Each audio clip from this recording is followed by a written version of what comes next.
Alors, il a mis dans l'antenne Martin. Un journal matinal, c'est ça dit.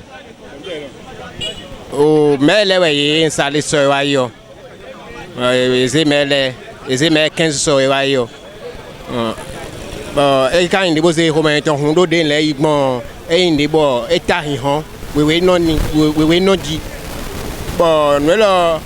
et vivons maintenant un candidat, et mairie candidat, c'est John Yondoko. Ah bon, et quoi d'autre, nous là, nous mettons là, il y a mon thème d'eau, à moi l'homme, et il dépose les romains chez Hunta. Oh,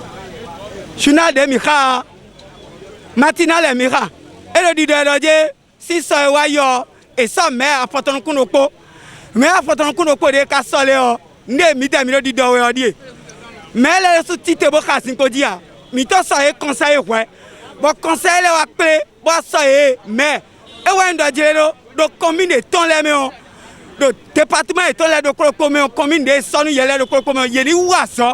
bon, ton village n'a nous, nous, John, il y a des membres de Nyon, mouvance ennemi, Nyon opposé ennemi, il y a blanc, il y a des communes l'aide, et une vision de Togando. Bokadon il a accompagné il pas accompagné parce que Toganda sous nos visions dans nous hier et dans Togan blonde nous on peut filer à tout mais dati comme il est les nations de quoi bon nous étons les nations con et ouais il a accompagné vision et bon matin libre nous est qu'à titre de recueillir sur akpakpamido we maji owendo et là pourcentage. 51% des Béninois est silencieux quand disent la rupture. Donc, quand on est quand on est donc, était de ouais, à Tchèque si j'ai talent, on dit, nous, quand on ewa fliminde do chobo ede suna wa kanjiyo ni nomede lede khode lede bo to khodo bo mize bo ezeze wa bo ezeinga élection e kablo ai député le ton Tovi Gegero e jajin me gegea